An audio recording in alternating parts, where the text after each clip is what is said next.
Hello everyone दोस्तों। तो आज की जो क्लास है ये असिस्टेंट प्रोफेसर हो, चाहे एमपीपीएससी सिविल से हो, चाहे एमपीपीएससी के अदर एग्जाम्स हो, उन सभी के लिए ये बहुत ही महत्वपूर्ण क्लास है।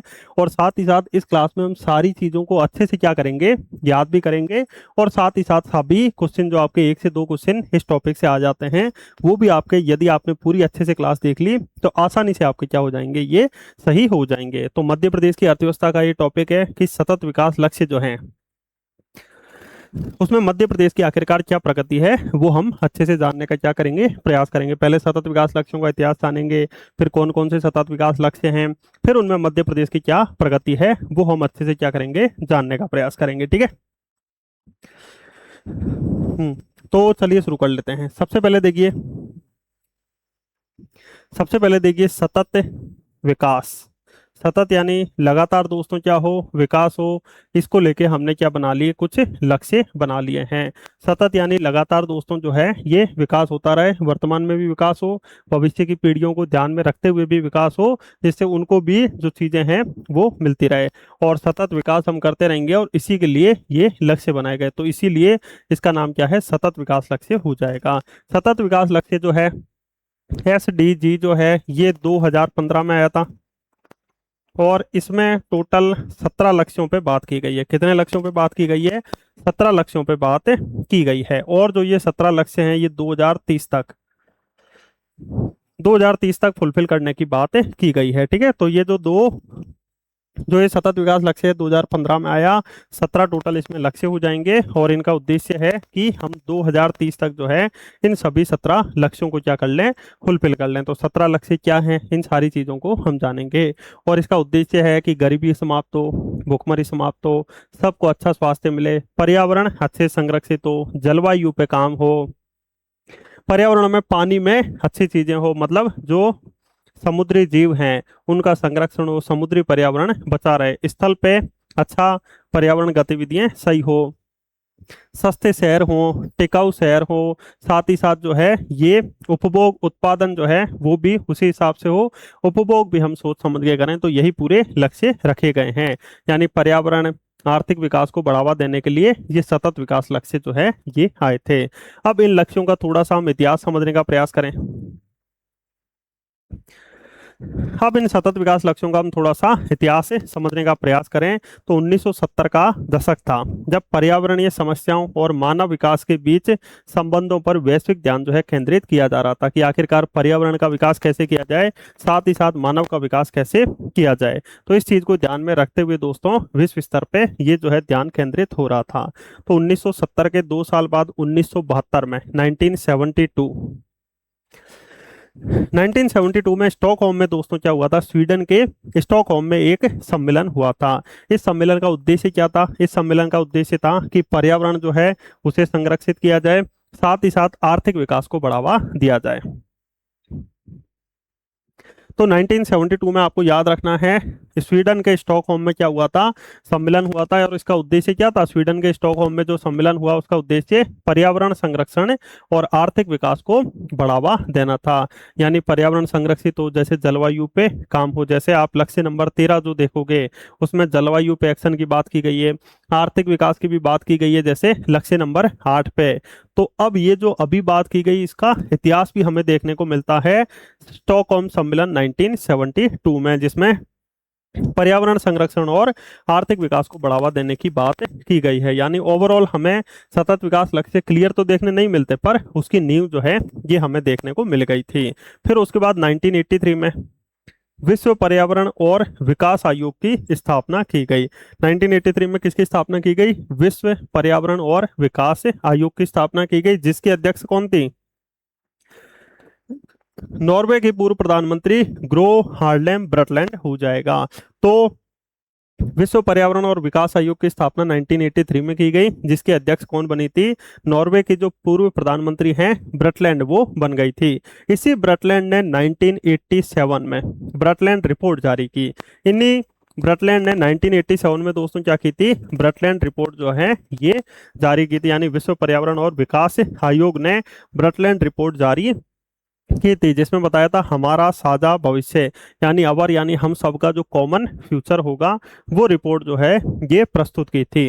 और इसी हमारा साझा भविष्य अवर कॉमन फ्यूचर जो है, इसमें सबसे पहले सतत विकास लक्ष्यों की क्या दी गई थी, परिभाषा दी गई थी। बताया गया था कि आखिरकार ये सतत विकास लक्ष्य है क्या। ठीक है, तो सतत विकास लक्ष्यों के बारे में थोड़ा थोड़ा समझ में आया। 1972 में स्टॉकहोम में सम्मेलन हुआ, जिसमें पर्यावरण को लेकर, आर्थिक विकास को लेकर बात की गई थी। फिर 1983 में विश्व पर्यावरण और विकास आयोग बना, जिसके अध्यक्ष ब्रटलैंड बनी। इन्हीं ब्रटलैंड ने यानी विश्व पर्यावरण और विकास आयोग ने 1987 में अपनी रिपोर्ट दी, जिसे ब्रटलैंड रिपोर्ट कहा गया। इस ब्रटलैंड रिपोर्ट में जो अवर कॉमन फ्यूचर है, अवर कॉमन फ्यूचर जो रिपोर्ट है, इसी में ही सतत विकास लक्ष्य की पहली बार जो है हमें परिभाषा देखने को मिलती है। ठीक है, अब ये सतत विकास लक्ष्य की आखिरकार परिभाषा है क्या, तो एक बेसिक परिभाषा है। भविष्य में जो आने वाली पीढ़ियां हैं, वो अपनी आवश्यकताओं को पूरा करने की क्षमता से समझौते किए बिना वर्तमान पीढ़ी की आवश्यकताओं को पूरा करने हेतु विकास ही सतत विकास हो जाएगा। यानी जो भविष्य में आने वाली पीढ़ियां हैं, भविष्य में आने वाली पीढ़ियां हैं, उन तक भी दोस्तों सारी चीजें पहुंचे, और साथ ही साथ वर्तमान में हम विकास भी कर पाए। साथ ही साथ जैसे सारी चीजें पहुंचे, तो वही विकास क्या है, सतत यानी लगातार विकास है। जैसे अपन सतत विकास कर रहे हैं, पर मान लो जल की कमी आ गई, तो भविष्य की जो पीढ़ियां हैं उन्हें पानी मिल ही नहीं रहा, पर हम धड़ाधड़ विकास करते जा रहे हैं। तो विकास ऐसा नहीं होना चाहिए, विकास ऐसा होना चाहिए कि जो भविष्य की पीढ़ियां हैं उनको भी कोई दिक्कत नहीं है और वर्तमान में भी विकास होता रहे, वही सतत विकास है। ठीक है, तो आने वाली पीढ़ी को अपनी आवश्यकताओं को पूरा करने की क्षमता से समझौता किए बिना वर्तमान पीढ़ी की आवश्यकताओं को पूरा करने हेतु विकास ही सतत विकास से हो जाएगा। ये ब्रटलैंड रिपोर्ट 1987 के अनुसार है। ठीक है,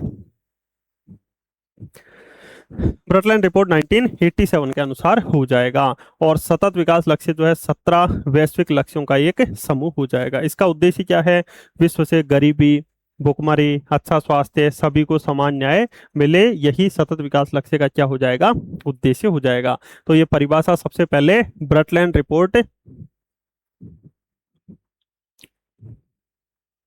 ये परिभाषा सबसे पहले ब्रटलैंड रिपोर्ट जो 1987 में नॉर्वे की पूर्व प्रधानमंत्री ग्रो हार्लेम ब्रटलैंड की अध्यक्षता में जो विश्व पर्यावरण और विकास आयोग है, इसने जारी की थी। ठीक है, फिर उसके बाद 1987 के बाद 1992 में ब्राजील के रियो में दोस्तों एक सम्मेलन हुआ था, जिसे रियो सम्मेलन कहा गया।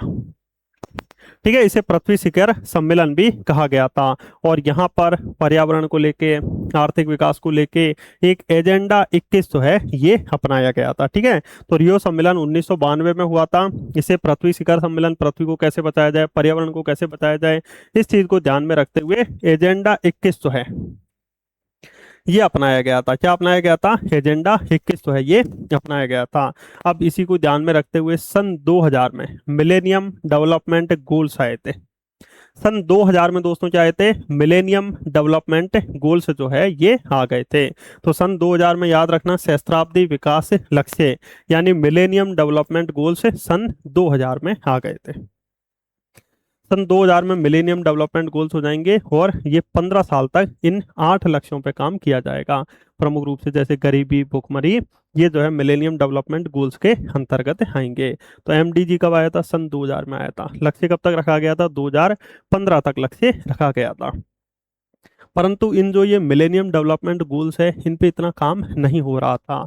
तो रियो सम्मेलन हुआ था 1992 में। इसके 20 सालों बाद 2012 में, इसके 20 सालों बाद 2012 में Rio+20 जो है सम्मेलन किया गया। और इस सम्मेलन में देखा गया कि जो मिलेनियम डेवलपमेंट गोल है, ये लक्ष्य जो है सही तरीके से फुलफिल नहीं हो पाए। तो भविष्य में हमें जो है कुछ ऐसे और लक्ष्य जो है बढ़ाने होंगे, जिसमें पर्यावरण पे ध्यान देना होगा, जलवायु पे ध्यान देना होगा, अंतर्राष्ट्रीय शांति पे ध्यान देना होगा। तो इसी को ध्यान में रखते हुए सतत विकास लक्ष्य जो है 2015 में आया था। तो सतत विकास लक्ष्य कब आया था दोस्तों, 2015 में आया था। इसका इतिहास था, समझ गए, स्टॉकहोम सम्मेलन 1972 हो जाएगा। फिर 1987 में ब्रटलैंड रिपोर्ट में सतत विकास लक्ष्य की परिभाषा थी। फिर रियो शिखर सम्मेलन कब हुआ, 1992 में। ठीक है, फिर Rio+20 सम्मेलन जो है 2012 में हुआ, और जो सतत विकास लक्ष्य है इसकी रूपरेखा तैयार की गई थी। ठीक है, हाँ, इतना सभी को समझ में आ चुका होगा। हाँ, अब देखिए दोस्तों, जो सन 2000 में आया था मिलेनियम डेवलपमेंट गोल्स है, सहस्त्राब्दी विकास लक्ष्य है, सन 2000 में संयुक्त राष्ट्र महासभा के द्वारा ये स्वीकार किए गए। इसमें टोटल 8 लक्ष्य रखे गए थे, जिसमें गरीबी, भुखमरी और बीमारी से लड़ने के लिए ये प्रमुख लक्ष्य थे। और 2015 तक इन लक्ष्यों को फुलफिल करने के लिए 2015 का समय जो है ये निर्धारित किया गया, परंतु ये जो है सही तरीके से नहीं हो पाए। इस वजह से रियो+20 सम्मेलन 2012 में हुआ और भविष्य में सतत विकास लक्ष्य लाने की अवधारणा जो है ये बन गई। ठीक है। हाँ, अब देखिए दोस्तों, संयुक्त राष्ट्र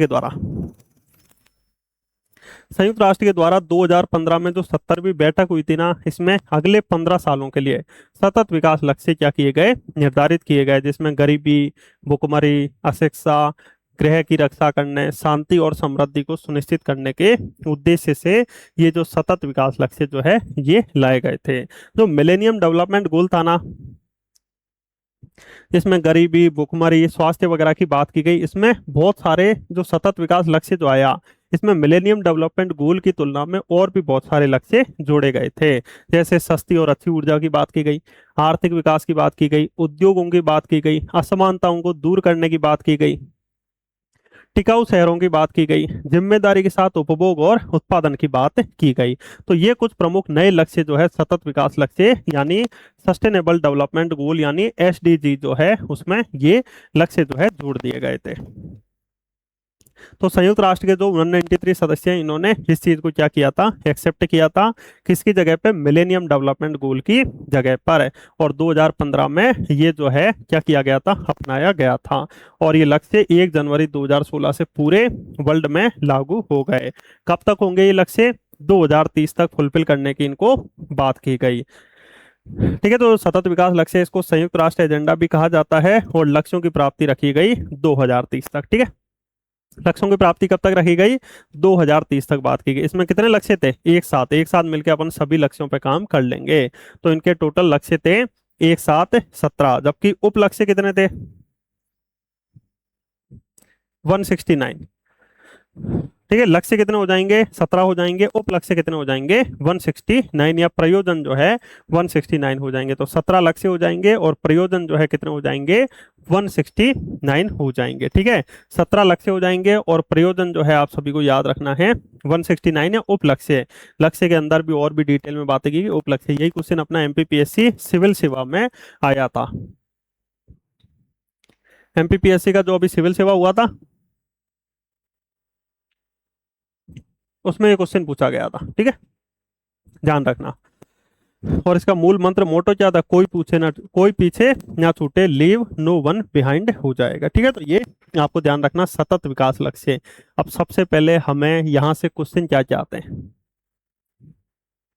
सबसे पहले हमें यहाँ से क्वेश्चन देखने को मिलेंगे कि नीति आयोग के द्वारा जो SDG रिपोर्ट जारी की जाती है, इसमें इस लक्ष्य में मध्य प्रदेश का कितना स्कोर रहा। किस लक्ष्य में मध्य प्रदेश जो है 2023 की रिपोर्ट के अनुसार जो है क्या कहते हैं, परफॉर्मर रहा, फ्रंट रनर रहा, अचीवर रहा या एस्पिरेंट रहा। तो ये चीज़ों को हम सारी को जानेंगे, क्लास में ही याद करेंगे। और साथ ही साथ जो है ये लास्ट में आप क्लास के देखना, आपको ओवरऑल सारी चीज़ें अच्छे से क्या हो जाएंगी, याद हो जाएंगी। तो हम एक काम करते हैं, सबसे पहले जो है ये हम इनको याद करते हैं। ठीक है, 17 लक्ष्यों को,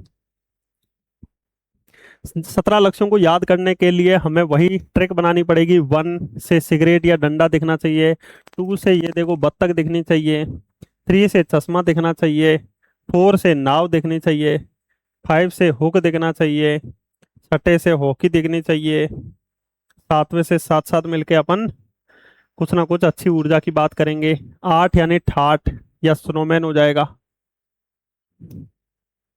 9 से नो नो नो या एक गुब्बारा टाइप देखना चाहिए, 10 से 10 बहाने बना के या बैट बॉल देखना चाहिए। ठीक है, 11 से एक और एक, दो बड़ी बिल्डिंग है, फिर 12, ठीक है, फिर 13, फिर 14, 14 में ये देखो, ये 14 दिखा है, ये दिख रहा है HS यानी हॉर्स, घोड़ा।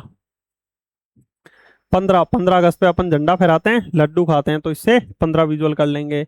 16, 16 में ये दीवार दिख रही है और इस दीवार में कोई हाथी जो है वो जड मार रहा है, ऐसे 16, 17 एक साथ हो गए।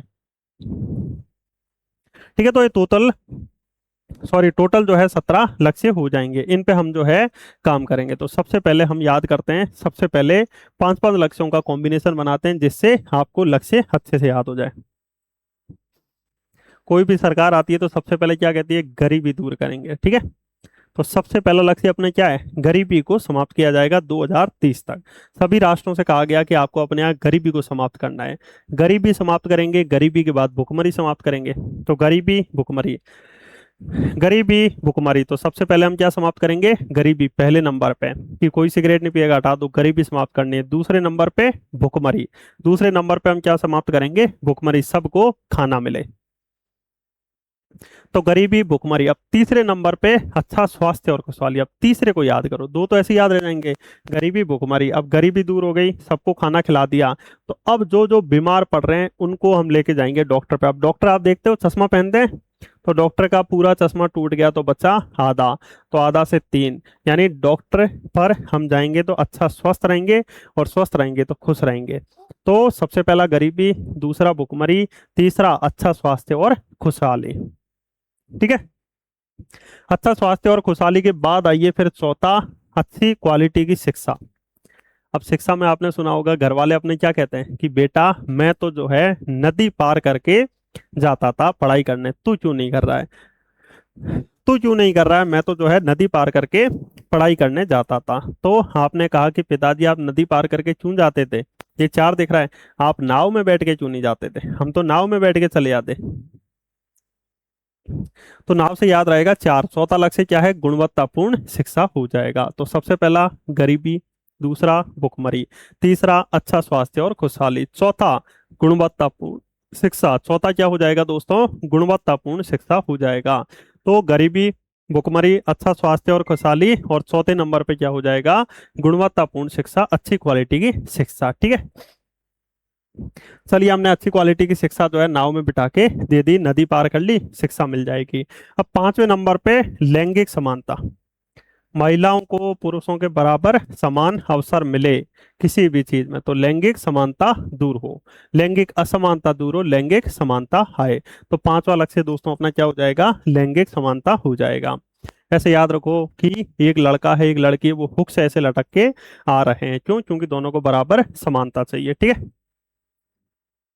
लैंगिक समानता, तो दोबारा देख लो, सबसे पहला लक्ष्य गरीबी, दूसरा भुखमरी, तीसरा अच्छा स्वास्थ्य और खुशहाली, चौथा गुणवत्तापूर्ण शिक्षा, 5वां लक्ष्य क्या हो जाएगा, लैंगिक समानता।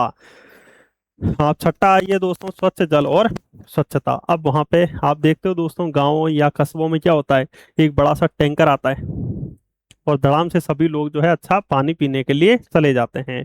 तो अब स्वच्छ जल चाहिए, स्वच्छता चाहिए, तो वहां पे लाइन से लोग लगेंगे नहीं, तो एक हॉकी लेके खड़ा हो गया कि जो भी पानी ले रहा है स्वच्छ तरीके से लेगा, और साथ ही साथ हॉकी लेके खड़ा हो गया, कोई भी यहाँ कचरा नहीं फैलाएगा।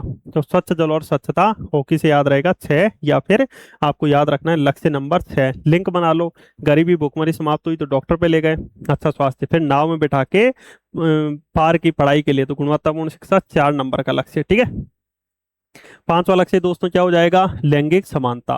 फिर महिलाओं और पुरुषों में बराबर समानता होगी, तो अब दोस्तों क्या है, महिला ने कहा मैं क्यों पानी भरूंगी, पानी पुरुष भी भरेगा, तो अगला छठा लक्ष्य क्या हो जाएगा, याद रखना दोस्तों, स्वच्छ जल और स्वच्छता हो जाएगा, ठीक है। स्वच्छ जल और स्वच्छता। उसके बाद देखिए सस्ती और अच्छी ऊर्जा, साथ साथ ऐसे विजुअल करोगे, यदि आपको सस्ती और अच्छी ऊर्जा चाहिए तो आपने अपने पार्टनर से कहा, साथ साथ मिलके कहा कि तू देख, तू भी लाइट कम चालू करियो, मैं भी कम करूंगा, फिर अपन घूमने चलेंगे देवताओं के वास देवास, क्यों, क्योंकि देवास में पवन चक्कियां लगी है। अब जहां पवन चक्कियां लगी होगी वहां सस्ती और अच्छी ऊर्जा होगी ना, तो साथ साथ मिलके, तो 7वां लक्ष्य दोस्तों क्या है, सस्ती और अच्छी ऊर्जा, सस्ती और स्वच्छ ऊर्जा। स्वस्थ, सस्ती और स्वच्छ ऊर्जा कहाँ पे, लक्ष्य नंबर 7 हो जाएगा, ठीक है। तो इतने लक्ष्य याद हो गए, सबसे पहला गरीबी, दूसरा भुखमरी, तीसरा अच्छा स्वास्थ्य और खुशहाली, चौथा गुणवत्तापूर्ण शिक्षा, 5वां लैंगिक समानता, छठा स्वच्छ जल और स्वच्छता, और 7वां लक्ष्य क्या हो जाएगा, सस्ती और अच्छी ऊर्जा, सस्ती और स्वच्छ ऊर्जा हो जाएगी, ठीक है। ये 7 लक्ष्य हो जाएंगे। अब 7 के बाद देखिए दोस्तों 8वां लक्ष्य, आठवें में देखते हो दोस्तों, बॉस हमेशा आठ यानी ठाठ से बैठा होता है, काम तो नीचे वाले वर्कर ही करते हैं। तो उनसे कहा कि देखो यदि काम आप अच्छा करोगे, अच्छा काम करोगे, तो कंपनी का भी विकास होगा, आपका भी विकास होगा। तो अच्छा काम और आर्थिक विकास आठवां लक्ष्य हो जाएगा। ठीक है, आठवां लक्ष्य दोस्तों क्या हो जाएगा? अच्छा काम और आर्थिक विकास। तो आपको याद रखना है अच्छा काम और साथ ही साथ दोस्तों आर्थिक विकास। अच्छा काम और आर्थिक विकास जो है, ये कौन सा लक्ष्य हो जाएगा? अच्छा काम और आर्थिक विकास जो है, ये लक्ष्य नंबर 8 हो जाएगा। तो लक्ष्य नंबर 8 जो है वो क्या हो जाएगा? अच्छा काम और आर्थिक विकास हो जाएगा। ठीक है, अच्छा काम और आर्थिक विकास, ये लक्ष्य नंबर क्या हो जाएगा? 8 यानी ठाठ से बॉस बैठे हैं, आप सब काम कर रहे हो और कह रहे हैं कि अच्छा यदि काम करोगे तो आर्थिक विकास होगा। ठीक है, इतना समझ में आ गया। तो अच्छा काम और आर्थिक विकास लक्ष्य नंबर 8 हो जाएगा। अब आइए लक्ष्य नंबर 9। हमसे कोई पूछता है आपके मध्य प्रदेश में उद्योग है, आप कहते हो नो नो नो नहीं है। अब नया कोई उद्योग खुलेगा, ग्लोबल इन्वेस्टर समिट होगी जैसे भोपाल में हुई थी 2025 में, तो बड़े से बहुत सारे सारे हम गुब्बारे उड़ाएंगे। तो गुब्बारे उड़ा रहे हैं, धाड़ धाड़ धाड़ धाड़। तो ग्लोबल इन्वेस्टर समिट यानी उद्योग को बढ़ावा मिलेगा, नवाचार और बुनियादी ढांचे को बढ़ावा, लक्ष्य नंबर 9 हो जाएगा। उद्योग है, नो नो नहीं है तो चलो गुब्बारे उड़ाओ। ठीक है, तो उद्योग, नवाचार और बुनियादी ढांचा कौन सा लक्ष्य है? लक्ष्य नंबर 9। लक्ष्य नंबर 9 क्या है? उद्योग, नवाचार और बुनियादी ढांचा। उद्योग, नवाचार और बुनियादी ढांचा कौन सा नंबर का लक्ष्य हो जाएगा? तो याद रखना, लक्ष्य नंबर 9 जो है ये उद्योग, नवाचार और बुनियादी ढांचा। उद्योग, नवाचार और बुनियादी ढांचा, ये लक्ष्य नंबर 9 हो जाएगा। ठीक है, हाँ अब आइए लक्ष्य नंबर 10 है असमानताओं में कमी। ठीक है, लक्ष्य नंबर 10 क्या हो जाएगा? असमानताओं कमी। 10 से याद रख लो कि आप बैट बॉल खेलने गए, 10 बहाने बना के,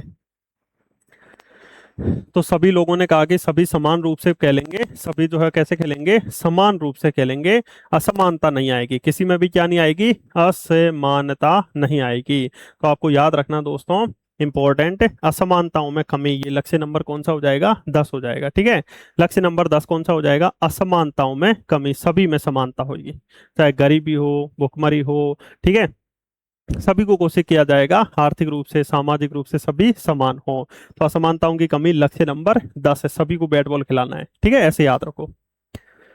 हाँ, आप देखिए दोस्तों, टिकाऊ शहर और समुदाय, यह है लक्ष्य नंबर 11। अब बड़े बड़े शहरों में आप देखते हो दोस्तों, बड़ी बड़ी बिल्डिंगें होती है, बड़े बड़े शहरों में बड़ी बड़ी बिल्डिंगें होती है। अब बिल्डिंगों में बेचारे फ्लैट में छोटे छोटे डब्बों में लोग जो है रह रहे हैं, और वो शहर यदि ज्यादा महंगे होंगे तो वो और सही से नहीं रहेंगे। तो हमें शहर कैसे बनाने हैं? टिकाऊ बनाने हैं। तो दो बड़ी बड़ी बिल्डिंगों में हमने टिकाऊ शहर बना दिए। तो लक्ष्य नंबर 11 क्या हो जाएगा? टिकाऊ शहर और समुदाय। ठीक है, टिकाऊ शहर और समुदाय जो है ये लक्ष्य नंबर 11 हो जाएगा। ठीक है, तो टिकाऊ शहर और समुदाय हो जाएगा। अब दोस्तों इसी टिकाऊ शहर में एक बार क्या हुआ, पिताजी जो है बच्चों के लिए फल फ्रूट में अंगूर वगैरह लेके आए। ठीक है, 2 सेकंड रुकना।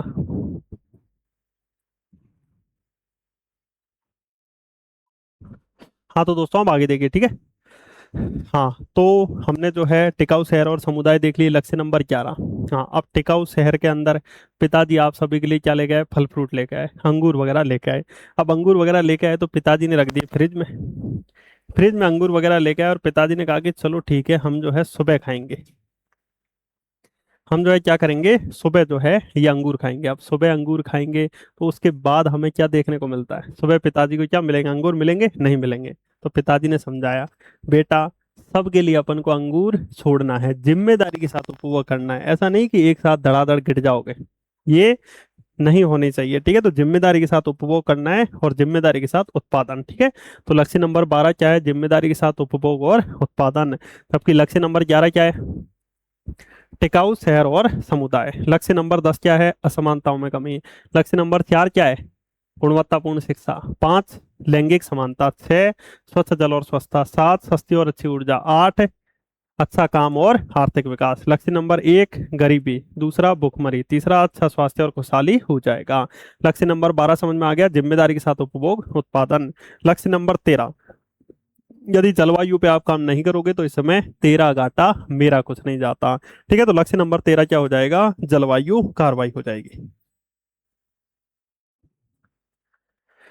जलवायु पे कार्रवाई जो है ये लक्ष्य नंबर 13 हो जाएगा, तो इसमें 13 घाटा, तो लक्ष्य नंबर 13 किस पे काम करेगा, जलवायु कार्रवाई पे। जलवायु कार्रवाई लक्ष्य नंबर 13 हो जाएगा, ठीक है, ये ध्यान रखना।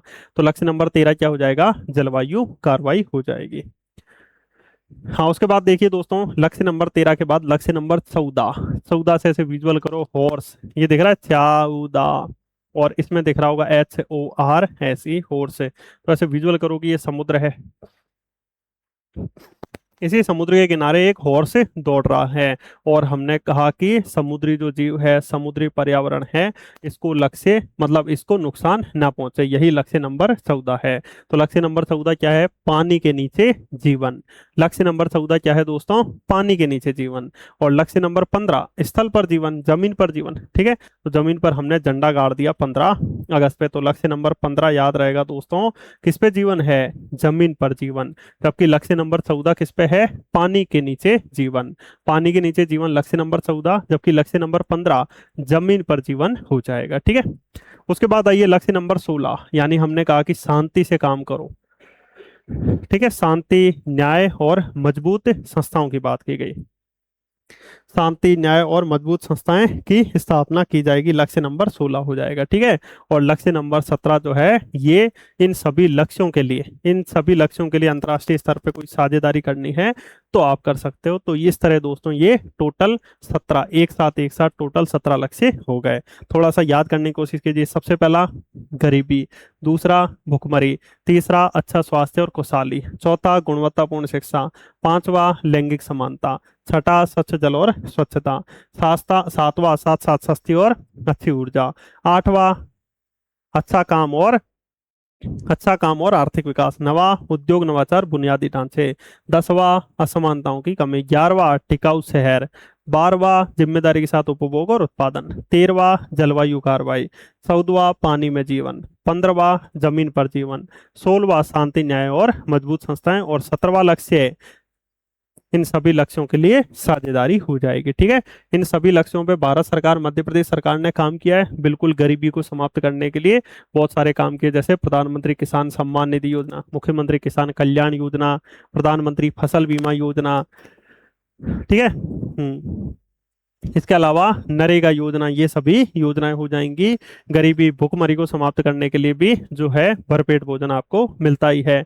सार्वजनिक वितरण प्रणाली हो जाएगी। अच्छा स्वास्थ्य और खुशहाली के लिए भी आपको पता है मध्य प्रदेश सरकार के द्वारा बहुत सारी योजनाएं चलाई गई। आयुष्मान भारत योजना भारत सरकार के द्वारा 2018 में चलाई गई।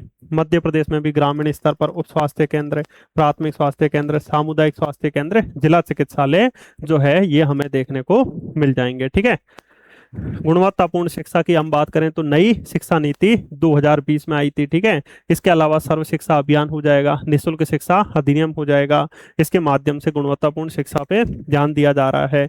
लैंगिक समानता को दूर करने के लिए नारी शक्ति वंदन अधिनियम आया था 2023 में, जैसा कि आपको पता होगा।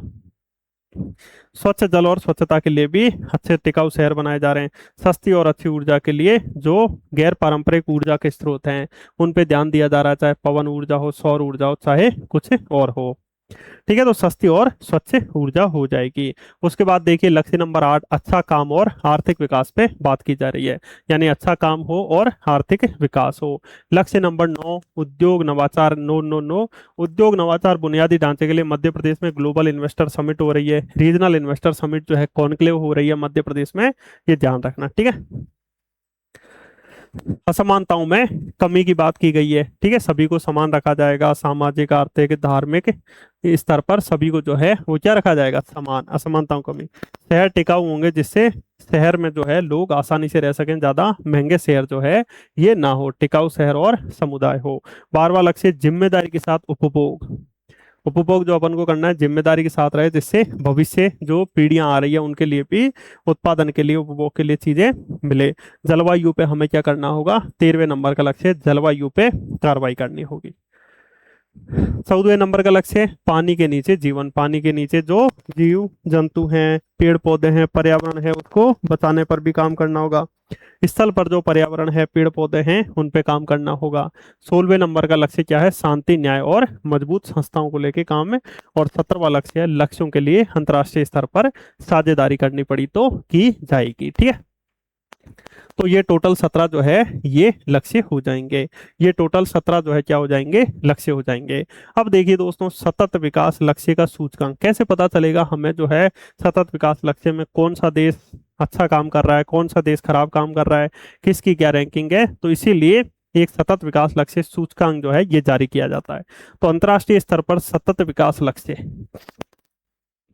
अंतर्राष्ट्रीय स्तर पर याद रखना सतत विकास लक्ष्य जो है जिसे पूर्व में एसडीजी सूचकांक और डैशबोर्ड सूचकांक कहा जाता था। तो जो अंतर्राष्ट्रीय स्तर पर सतत विकास लक्ष्य सूचकांक जो 2025 जारी हुआ, उसमें भारत 167 देशों की सूची में 99 नंबर पर था। तो भारत जो है 167 देशों की सूची में 99 नंबर पे था। और भारत का स्कोर कितना था? लगभग 67, 66.95। अंतर्राष्ट्रीय स्तर पर ये बात हो रही है। सतत विकास लक्ष्य सूचकांक जो है इसमें भारत 167 देशों की सूची में 99 स्थान पर था और इसका स्कोर 66.95 67 हो जाएगा। ठीक है, पहले स्तर पर 87 स्कोर करते हुए फिनलैंड पहले स्थान पे है। तो भारत कौन से स्थान पे था? नो नो नो, 99 स्थान पे है। भारत का स्कोर क्या था? 67। फिनलैंड का स्कोर क्या था? 87। फिनलैंड पहले स्थान पे हो जाएगा। ठीक है, इसके अलावा सतत विकास लक्ष्य सूचकांक जो 2024 है उसमें भारत 109 स्थान पे था। ठीक है, पहले स्थान पे फिनलैंड था। ठीक है, तो भारत ने उस समय स्कोर 64 किया था 109 स्थान पे। और अब भारत ने स्कोर भी अच्छा किया है, रैंकिंग भी सुधारी है। अब भारत जो है 67 स्कोर किया, मतलब 2025 में 67 स्कोर किया और अपना स्थान 99 में बना लिया। ठीक है, तो याद रखना दोस्तों, अंतर्राष्ट्रीय स्तर पर सतत विकास लक्ष्य सूचकांक 2025 में 167 देशों में 99 स्थान पर भारत रहा और स्कोर 67। इसी तरह 2024 में 109वें स्थान पर भारत रहा था और उस समय भारत का स्कोर 64 था। ठीक है, फिनलैंड जो है पहले स्थान पे हो जाएगा, ये आप देख सकते हो। तो 99वां स्थान था अपने भारत का और भारत का स्कोर कितना था? 67 हो जाएगा। ये आप देख सकते हो सभी लक्ष्यों में भारत ने किस लक्ष्य में किस तरह का अच्छा स्कोर किया है। 25 से 50, 50 से 75, 75 से 100। लक्ष्य नंबर 1 गरीबी में भारत ने अच्छा काम किया है, 75 से 100 के बीच है। भुखमरी में खराब काम किया, गरीबी, भुखमरी, अच्छा स्वास्थ्य। और देखो ये जब लक्ष्य 17 याद रहेंगे ना तब इनको पढ़ने में ज्यादा मजा आएगा। तो इसलिए विजुअलाइजेशन बार बार करना, चीजों को याद करना, तब ये चीजें और पढ़ने में मजा आएगा। लक्ष्य नंबर 1 समझ में आ गया दोस्तों, इंपॉर्टेंट। लक्ष्य नंबर 2 गरीबी भुखमरी में अच्छा प्रदर्शन नहीं किया भारत ने। लक्ष्य नंबर 3 स्वस्थ और खुशहाली में ठीक ठाक किया। लक्ष्य नंबर 4 गुणवत्तापूर्ण शिक्षा में भारत ने अच्छा स्कोर किया है। लक्ष्य नंबर 5 लैंगिक समानता में इतना काम नहीं किया। लक्ष्य नंबर 6 स्वच्छ जल और स्वच्छता में काम नहीं किया। सस्ती और अच्छी ऊर्जा में अंतर्राष्ट्रीय स्तर पर काम नहीं किया। लक्ष्य नंबर 8 है अच्छा काम और आर्थिक विकास में भारत ने काम किया, 75 से ऊपर है। लक्ष्य नंबर 9 में खराब स्कोर रहा। लक्ष्य नंबर 10 आप देख सकते हो असमानताओं की कमी में अच्छा स्कोर किया है, 11 घटा है। 12वां जिम्मेदारी के साथ उपभोग और उत्पादन में अच्छा स्कोर। लक्ष्य नंबर 13 जलवायु एक्शन पे भारत ने अच्छा क्या किया है दोस्तों? स्कोर किया है।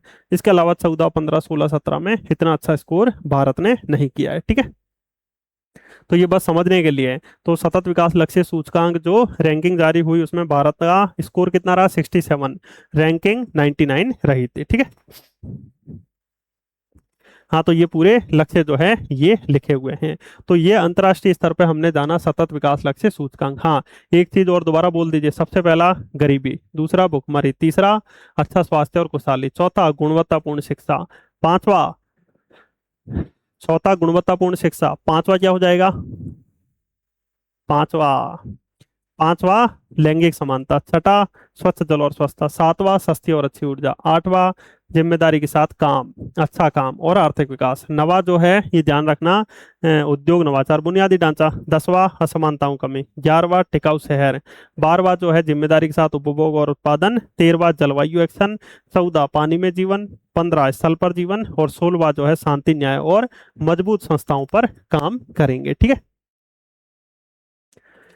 हाँ, अब आइए दोस्तों, जो अपना भारत सरकार, भारत में जो नीति आयोग है ना, नीति आयोग, अब नीति आयोग ने भारत में भी आखिरकार कौन सा राज्य किस तरह का परफॉर्मेंस कर रहा है, क्या क्या चीजें हैं, इसको लेके नीति आयोग जो है, इसने भी सतत विकास लक्ष्य भारत सूचकांक जारी करता है। नीति आयोग, नीति आयोग भी दोस्तों क्या करता है, सतत विकास लक्ष्य भारत सूचकांक जो है ये जारी करता है। इसका उद्देश्य है कि देश में सतत विकास लक्ष्यों का मूल्यांकन और मॉनिटरिंग हो, इसीलिए नीति आयोग जो है सतत विकास लक्ष्य भारत सूचकांक जो है ये जारी करता है।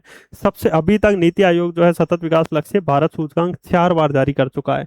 सबसे पहले 2018 में, फिर 2019 में, फिर 2020 में और फिर 2023 में। तो 18, 19, 20 और 2023 4 बार जो नीति आयोग है सतत विकास लक्ष्य सूचकांक जो है ये जारी कर चुका है। ठीक है,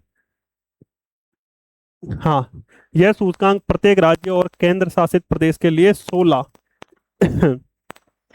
एसडीजी पर लक्ष्यवार स्कोर की गणना करता है। अब आप कहोगे सर लक्ष्य तो 17 थे, 17वां लक्ष्य जो है अंतर्राष्ट्रीय स्तर पर समझौते की बात करता है, तो उसमें राज्यों से तो कोई लेना देना है ही नहीं। तो 16 लक्ष्य जो है, 16 एसडीजी पर लक्ष्यवार जो है स्कोर की गणना करता है, ये ध्यान रखना। ये स्कोर जो है 0 से 100 के बीच होता है, 0 से 100 के बीच, ये भी याद रखना जरूरी है क्योंकि एमपीपीएससी में ये क्वेश्चन पूछा गया था। शुरुआत में आप सब जो तैयारी कर रहे हो, आप क्या हो, एस्पिरेंट हो, 50 से आपका कम स्कोर होता है। तो 0 से यदि 49 तक आपका स्कोर, आपका मतलब किसी भी राज्य का आता है, तो वो एस्पिरेंट की श्रेणी में आ जाएगा। ठीक है, यदि किसी भी राज्य का स्कोर 0 से 49 के बीच रहता है या 49 भी रहता है, तो वो एस्पिरेंट होगा। अब एस्पिरेंट ने अच्छा परफॉर्म किया तो सीधा 50 से 64 के बीच है तो वो परफॉर्मर हो जाएगा। ठीक है, तो 0 से 49 के बीच होगा तो वो क्या होगा, एस्पिरेंट होगा। ठीक है, 0 से 49 के बीच है तो वो क्या हो जाएगा, एस्पिरेंट हो जाएगा। 50 से 64 के बीच है तो वो क्या हो जाएगा, परफॉर्मर। 50 से 64 के बीच है तो वो क्या हो जाएगा, परफॉर्मर हो जाएगा। 65 से 99 के बीच है तो फिर तो फ्रंट में पहुंच जाएगा। 65 से 99 के बीच, कहते हैं ना कि जो अच्छे होशियार बच्चे होते हैं वो फ्रंट में बैठते हैं, तो ऐसे विजुअल कीजिए कि 65 से 99 के बीच है तो वो फ्रंट रनर हो जाएगा। ठीक है, 65 से 99 के बीच है तो वो फ्रंट रनर हो जाएगा। और फिर जिसने 99 से ज्यादा कर लिया, 100, वो तो अचीव कर लिया सारी चीजें, तो 99 से ज्यादा यानी 100 क्या हो जाएगा, अचीवर हो जाएगा। तो याद रखना, नीति आयोग ने स्कोर के आधार पर जो श्रेणियां हैं बांट रखी है। 0 से 49 आपका स्कोर है या 49 से कम है तो आप काय में आओगे, एस्पिरेंट में आ जाओगे। 50 से 64 के बीच है तो परफॉर्मर, 65 या 65 से ज्यादा और 99 या 99 से कम है तो फ्रंट रनर, और 100 अचीवर।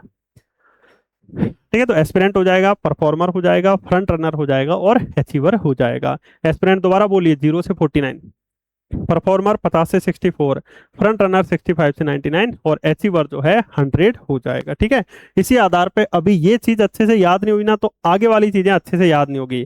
पीछे वाली चीजें अच्छे से याद नहीं हुई, जो 17 लक्ष्य, तो ये वाली चीज अच्छे से याद नहीं होगी, यानी दो सब चीजें एक दूसरे से जुड़ी हुई है। हो सकता है यहाँ पर आपको कंफ्यूजन क्रिएट होने लग जाए। ठीक है, हाँ, अब आइए दोस्तों, भारत ने जो है ये 18, 19, 20 और 23 में क्या क्या स्कोर किए थे। सबसे पहले देखिए 2018 में हम बात करें तो ओवरऑल भारत का स्कोर रहा था 57। 2018 में ओवरऑल भारत का स्कोर कितना रहा था, 57। भारत से ऐसे विजुअल कर लो, मोदी जी की बात हो रही है कि मोदी जी ने स्कोर कितना किया, 57।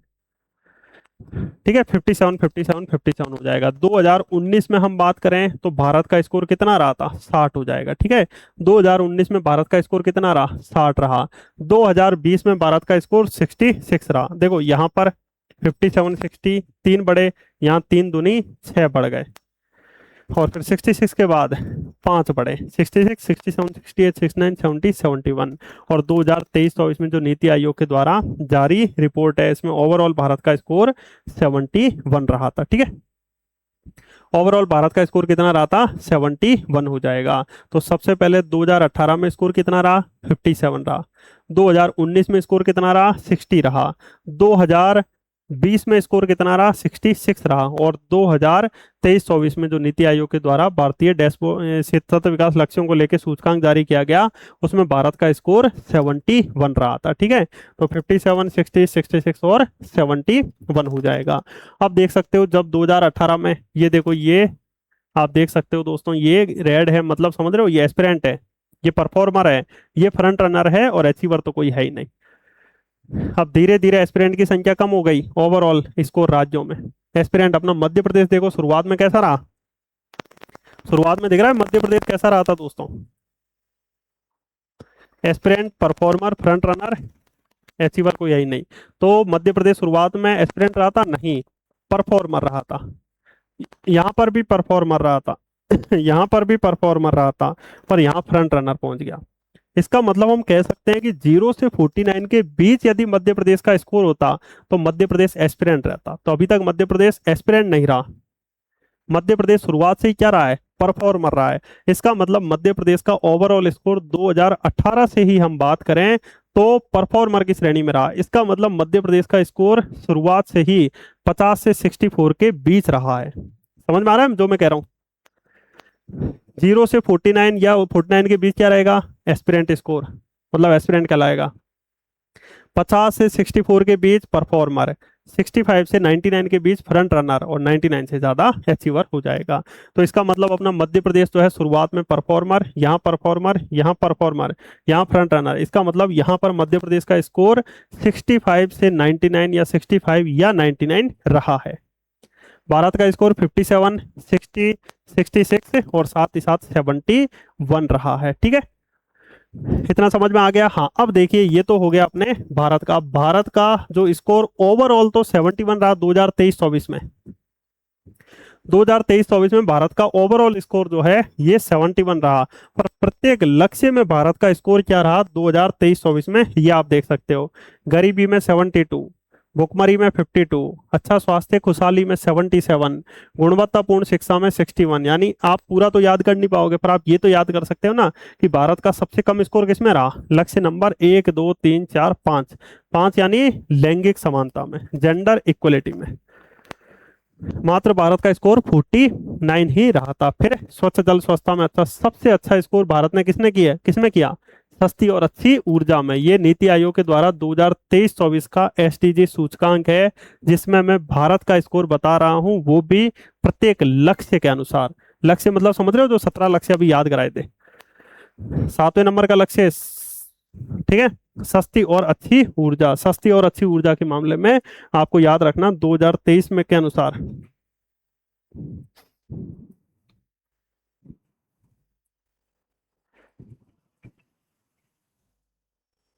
2023 जो है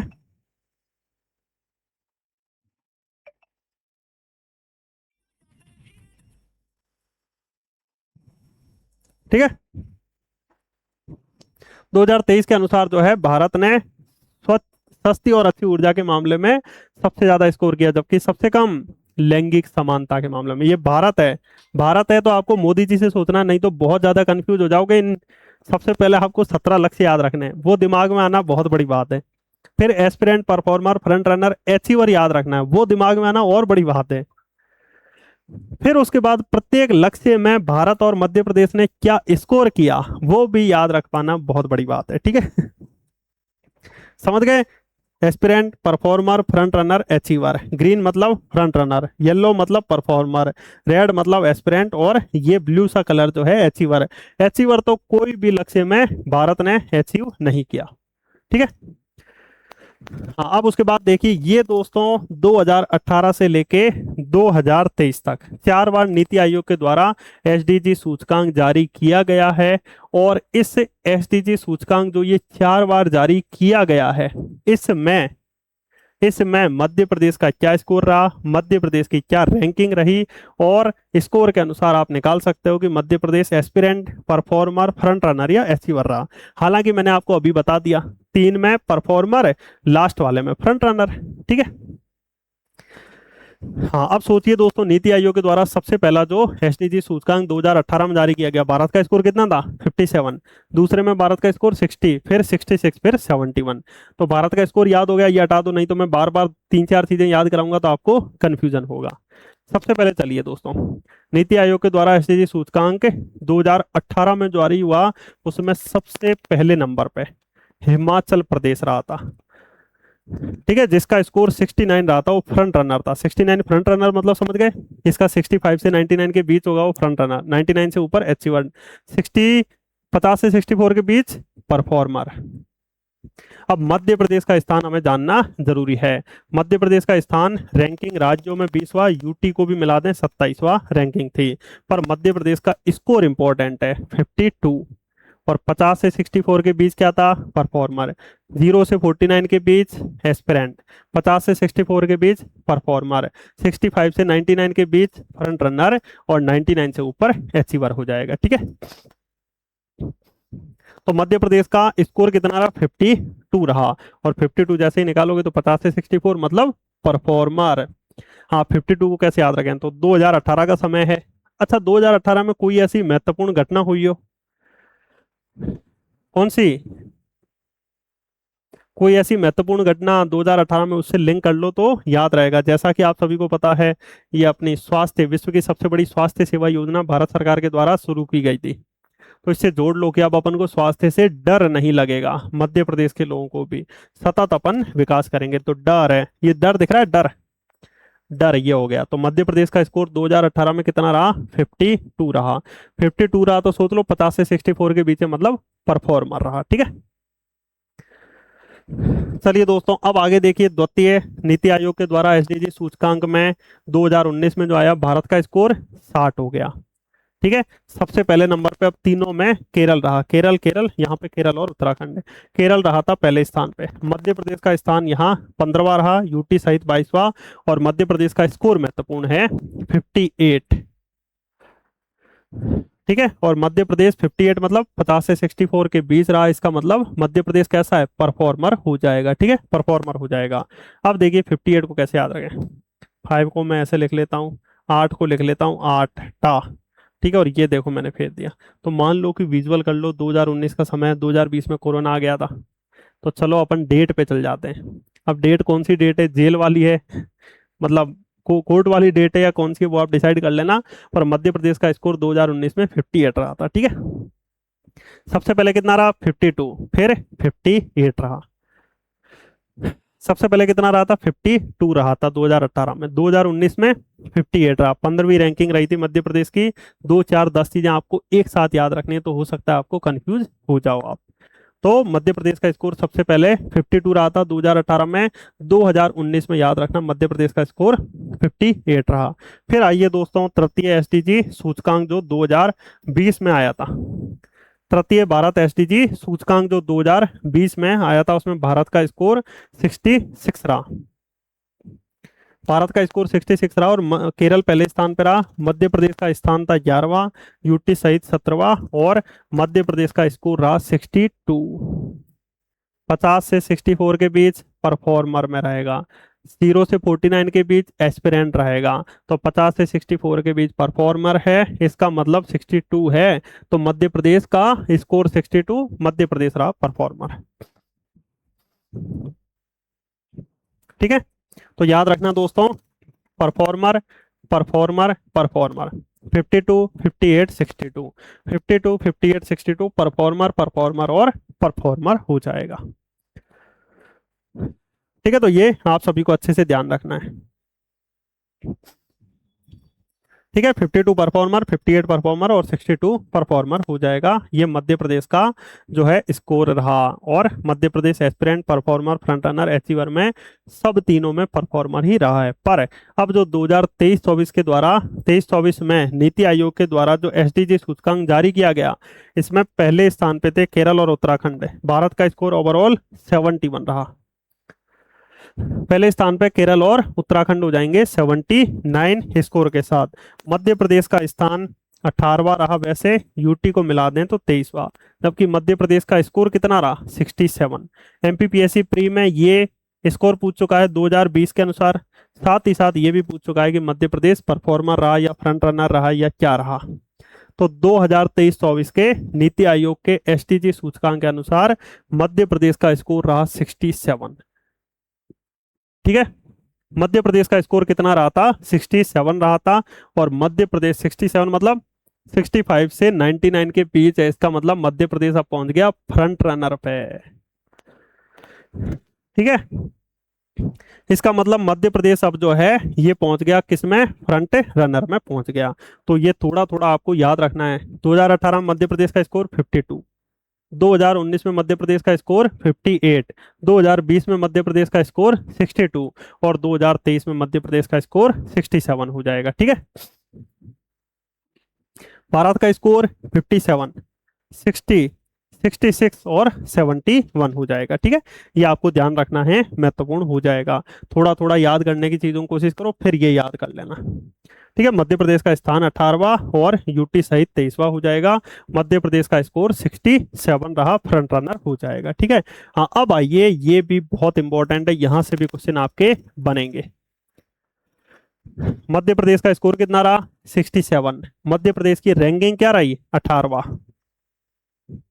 अब ये तो ओवरऑल मध्य प्रदेश का स्कोर है ना 2023-24 के नीति आयोग के एसडीजी सूचकांक के अनुसार, पर ओवरऑल तो ठीक है, इसके साथ साथ पर्टिकुलर हर लक्ष्य का भी स्कोर मध्य प्रदेश पूछ चुका है। मतलब एमपीपीएससी पूछ चुका है, चाहे एमपीपीएससी सिविल से हो, चाहे असिस्टेंट प्रोफेसर हो, चाहे आरटीओ हो, चाहे असिस्टेंट रजिस्ट्रार हो, वहां पर ऐसे क्वेश्चन हमें देखने को मिलेंगे। अब जैसे क्वेश्चन पूछे जाएंगे तो अब आपके लिए महत्वपूर्ण है प्रत्येक उसको याद करना। देखो रेड का मतलब क्या रहा है, 0 से 49 या 49 के बीच मतलब एस्पिरेंट, 50 से 64 के बीच रहा तो परफॉर्मर, 65 से 99 के बीच रहा तो फ्रंट रनर और 99 से ज्यादा 100 रहा तो अचीवर हो जाएगा।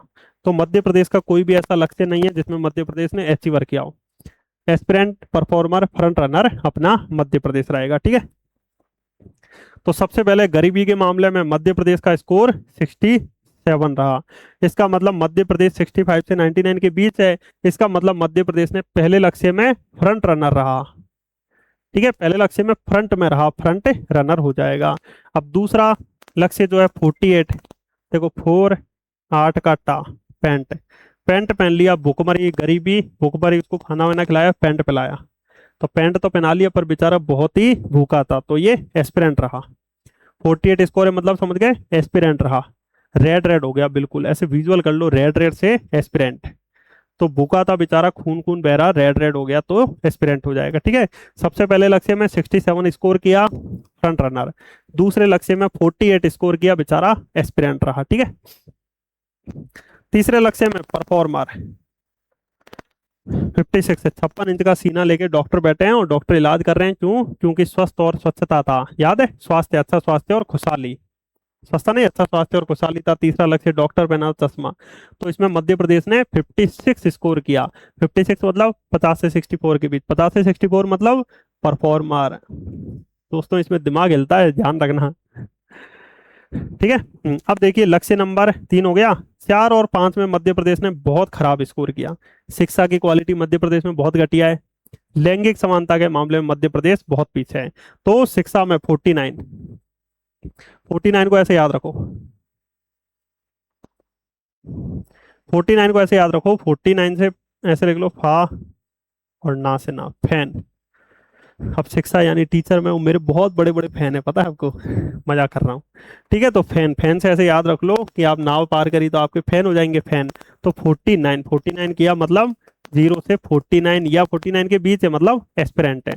शिक्षा में घटिया क्वालिटी है अपने मध्य प्रदेश में 49।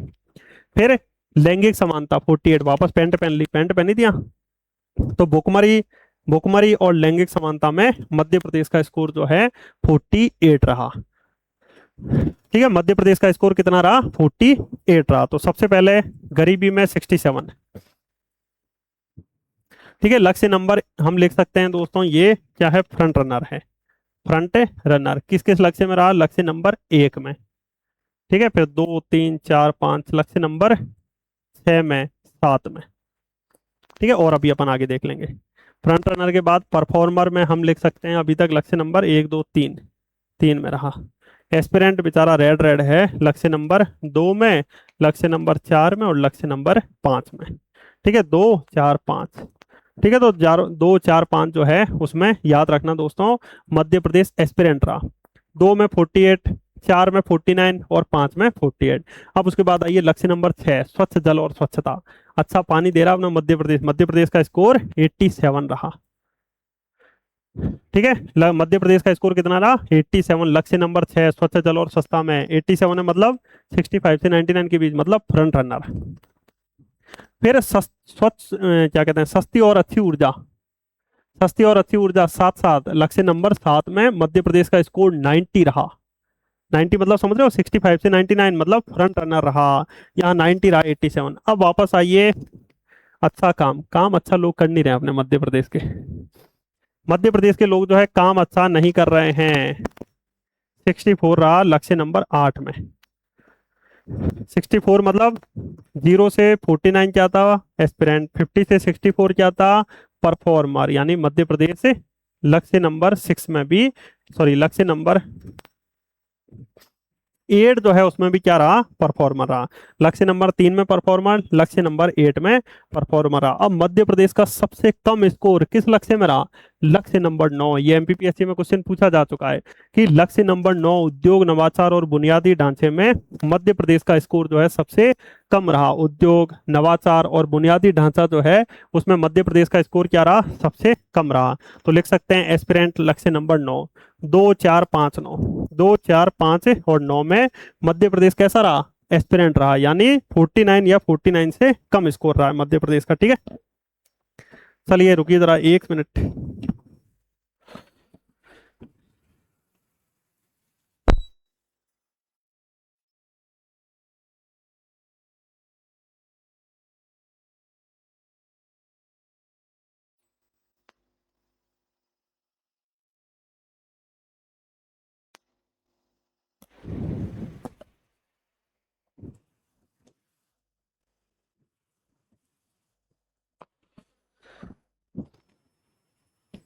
ठीक है, आगे देखिए।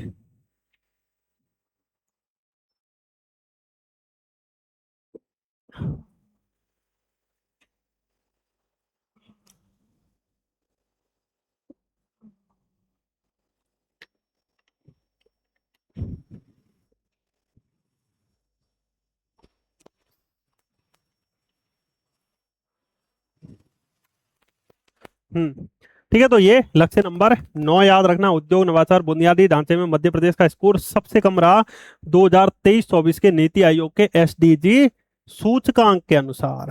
ठीक है, तो लक्ष्य नंबर 9 में मध्य प्रदेश का स्कोर कैसा रहा? सबसे कम रहा था। 2 सेकंड रुकिए जरा। लक्ष्य नंबर 9 में मध्य प्रदेश का स्कोर सबसे कम रहा। लक्ष्य नंबर 2, 4, 5 और 9 में मध्य प्रदेश एस्पिरेंट रहा। क्वेश्चन आ चुका है कि इनमें से कौन सा ऐसा लक्ष्य है जिसमें मध्य प्रदेश जो है एस्पिरेंट रहा। ठीक है, तो 2, 4, 5 और 9 में मध्य प्रदेश एस्पिरेंट रहा। परफॉर्मर किस किस में रहा? परफॉर्मर देखो दोस्तों, लक्ष्य नंबर 3 में रहा है, लक्ष्य नंबर 8 में रहा है। 3 मतलब समझ गए, अच्छा स्वास्थ्य और खुशहाली। 8 नंबर अच्छा काम और आर्थिक विकास में। ठीक है, चलिए अब आगे बढ़िए। लक्ष्य नंबर 9 के बाद 10 है। 10 में मध्य प्रदेश असमानताओं में कमी ज्यादा नहीं कर पाया। मध्य प्रदेश तो है उसका स्कोर 54 रहा। कितना रहा? 54 रहा था, ये याद रखना। तो इसमें परफॉर्मर रहा। लक्ष्य नंबर 10 में परफॉर्मर रहा। अब आइए लक्ष्य नंबर 11, टिकाऊ शहर। दो बड़ी बड़ी बिल्डिंगें थी। 11 टिकाऊ शहर। टिकाऊ शहरों के मामले में मध्य प्रदेश फ्रंट रनर रहा, 86। ठीक है, फ्रंट रनर रहा था लक्ष्य नंबर 11 में। और लक्ष्य नंबर 12 में भी मध्य प्रदेश तो है कैसा रहा? Front runner. सबसे ज्यादा स्कोर मध्य प्रदेश का रहा जिम्मेदारी के साथ उपभोग और उत्पादन में। अंगूर या फल फ्रूट गिट तो नहीं रहे हो? नहीं गिट रहे हो, तभी तो जिम्मेदारी के साथ उपभोग है और उत्पादन है। तो जिम्मेदारी के साथ उपभोग और उत्पादन में मध्य प्रदेश का स्कोर क्या रहा? 92। जिम्मेदारी के साथ उपभोग और उत्पादन में मध्य प्रदेश का स्कोर क्या रहा था? 92 रहा। तो जिम्मेदारी के साथ उपभोग और उत्पादन में मध्य प्रदेश का स्कोर 92 सबसे ज्यादा। देखो 90 किया था लक्ष्य नंबर 7 में, जबकि लक्ष्य नंबर 12 में क्या है? जिम्मेदारी के साथ उपभोग और उत्पादन में मध्य प्रदेश का स्कोर सबसे ज्यादा रहा, 92 रहा। ठीक है, 92 रहा इधर। लक्ष्य नंबर 11 में 86 रहा। फिर आइए लक्ष्य नंबर 13, जलवायु पे एक्शन। जलवायु पे एक्शन में मध्य प्रदेश का स्कोर 63 रहा। यानी मध्य प्रदेश 50 से 64 या 64 के बीच रहा, मतलब परफॉर्मर। लक्ष्य नंबर 13 हो जाएगा। ठीक है, फिर लक्ष्य नंबर 14 को लेके डाटा आता ही नहीं है क्योंकि समुद्र नहीं है अपने यहाँ। लक्ष्य नंबर 15 स्थल पे जीवन, इसमें भी मध्य प्रदेश ने अच्छा स्कोर किया, 90 रहा। ठीक है, स्थल पर जीवन में भी मध्य प्रदेश जो है फ्रंट रनर रहा, लक्ष्य नंबर 15 और लक्ष्य नंबर 16। ठीक है, इधर लिख देता हूँ लक्ष्य नंबर 16। तो इसमें भी मध्य प्रदेश ने 73 स्कोर किया। शांति, न्याय और मजबूत संस्थाओं के मामले में मध्य प्रदेश का स्कोर जो है ये अच्छा रहा था। ठीक है, तो इस तरह दोस्तों आपको याद रखना है एक एक लक्ष्य में मध्य प्रदेश का स्कोर क्या रहा, या फिर किस लक्ष्य में मध्य प्रदेश परफॉर्मर रहा, किसी में फ्रंट रनर रहा, किसी में एस्पिरेंट रहा। ऐसे क्वेश्चन भी आपको देखने को मिल जाएंगे। ओवरऑल मध्य प्रदेश का स्कोर 2018 में कितना था, 52, 2019 में 57, 2020 में 62 और 2023 में 67 याद रखना है। ठीक है, इसके अलावा मध्य प्रदेश कौन कौन से लक्ष्यों में एस्पिरेंट रहा, लक्ष्य नंबर 2 भुखमरी 48, लक्ष्य नंबर 4 49, लक्ष्य नंबर 5 48 और लक्ष्य नंबर 9 सबसे कम स्कोर 39। जबकि फ्रंट रनर लक्ष्य नंबर 1, लक्ष्य नंबर 6, लक्ष्य नंबर 7, लक्ष्य नंबर 11, लक्ष्य नंबर 12 में सबसे ज्यादा स्कोर 92 और लक्ष्य नंबर याद रखना दोस्तों 15 16। तो देखो 15 16 14 है नहीं, 13 हटा दो, 11 12 15 16 में 11 12 15 16 तो ये हो जाएंगे और फिर 1 6 7 हो जाएंगे। ठीक है, 1 6 7 हो जाएंगे। तो चलिए इतना सभी को समझ में भी आ चुका होगा और साथ ही साथ दोस्तों ये चीजें याद भी हो चुकेंगी। अब आपको क्या करना है, इसको बार बार जो है ये रिवीजन करना है। ठीक है, बार बार जो है ये क्या करना है, रिवीजन करना है। ठीक है, बार बार इस चीज को अच्छे से क्या करना है, रिवीजन करना है। अब ये भी पूरी दे रखी है, एसडीजी सूचकांक 2020-21 का ये डाटा है। हाँ, 2020 में देखिए मध्य प्रदेश का स्कोर 62 रहा, रैंक 11 रही। 2019 में मध्य प्रदेश का स्कोर कितना रहा, 58, रैंक 15 रही थी। 2018 में मध्य प्रदेश का स्कोर 52 रहा और रैंक 20 रही। 2018 19 20 वाले ये एक एक लक्ष्य जान पाना जरूरी नहीं है, हालांकि याद भी नहीं कर पाओगे आप। देखो शुरुआत में तो मध्य प्रदेश की स्थिति खराब थी, गरीबी, भुखमरी, स्वास्थ्य, शिक्षा, लैंगिक समानता सब में स्थिति खराब थी, इनमें भी खराबी है। साथ ही साथ ये कौन सा लक्ष्य नंबर 1 2 3 4 5 6 7 8 9 9 में तो और खराब थी, समझ रहे हो। 10 में थोड़ी सुधरी थी, 11 में खराब, 12 13 14 आई नहीं, 15 16 ये रही। ठीक है, चलिए दोस्तों, तो ये अपना सतत विकास लक्ष्य समाप्त होता है और सतत विकास लक्ष्य में मध्य प्रदेश की क्या प्रगति रही ये भी समाप्त होता है। मैं आशा कर रहा हूँ आपको ये क्लास अच्छी लगी होगी, आप कमेंट्स में भी बता सकते हो। तो मिलते हैं फिर कभी कोई नेक्स्ट क्लास में। सो थैंक यू फ्रेंड्स, जय हिंद जय भारत।